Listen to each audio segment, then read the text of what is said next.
朋友们好，秋天到了，我在5月份买的丽格海棠呢，都长得非常蓬勃。到了现在8月份，整整的3个月嘛，它们一直长得非常非常的好。但是呢，一场雨后呢，有一些枝条呢就坍塌了下来，长得过于的茂盛，以至于呢有一些影响，它原来吊盆的状态，美观的状态。那我今天呢就给它们做了修剪下来的枝条呢，就做水培的扦插，带花水培扦插。那我先说一说我选择了什么样的枝条来做水培。以前呢，我经常是在丽格海棠的顶端去修剪。那我后来发现呢，剪掉它顶端的枝条做扦插呢，有一些不太好。一个呢，是因为顶端的枝条呢，它长得比较细弱。如果只是用顶端的枝条做扦插呢，那么带着花呢，就很难让它生非常多的根。虽然也会生根，我以前尝试过，它也生根了，但是养分呢不够。所以呢，这一次呢，我采取用吊盆侧端，就是说垂吊下来的侧端长得比较强壮，但是呢又已经在雨后倾斜，影响原来吊盆美观的枝条呢来做扦插。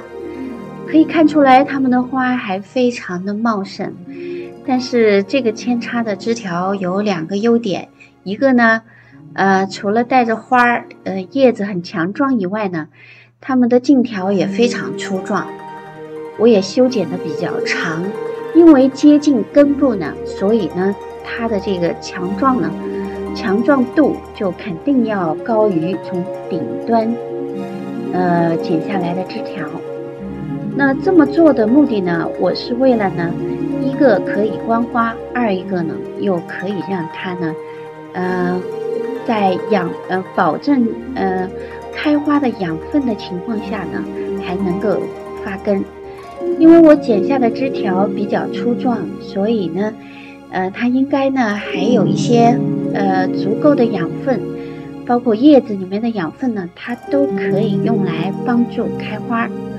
另外呢，我把它们放在户外可以遮阴的地方，这样呢它有一些阳光，它新长出来的花呢就会色彩依然保持艳丽。我曾经呢把剪下来的插穗呢放在家里，它不仅生根也开花，可是花呢开得弱，并且呢色彩非常清淡，就变成完全白色了。那看上去呢其实就不如粉色和洋红色鲜艳。所以呢我这一次扦插呢，我就选择了这样的粗壮带花的枝条。水培不仅赏花，而且呢要让它迅速生根。希望呢可以在9月上旬呢把它再种到盘土里去。那个时候呢它大概在半个月左右是可以生根的。20天呢就肯定能生根了。而且我剪的时候呢都选择在节点下面去剪，所以它生根的效率应该不会差。所以那么今年呢到了10月份呢，丽格海棠仍然是要移到室内去。那么今年呢我又一次呢要尝试将它呢在室内养好养开花。那么以前呢因为我给它的光照不够，另外施肥用错了花肥，所以导致呢它没有长得非常好。之后呢我发现它呢在它的枝叶长得不茂盛的情况下是绝对不能施肥的。另外呢当它的枝叶开始茂盛了以后呢，一定要给它足够的光照。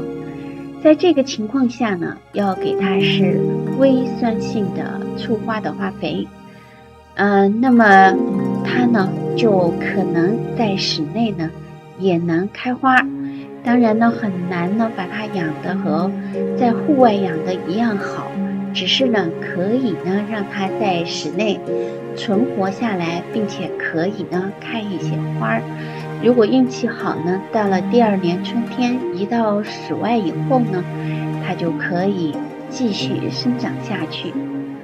好的，这个呢就是我今天与大家分享的丽格海棠带花水培扦插。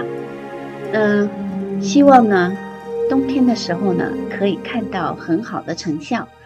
谢谢大家观看我的视频，届时呢我将呢把成效拿来给大家分享。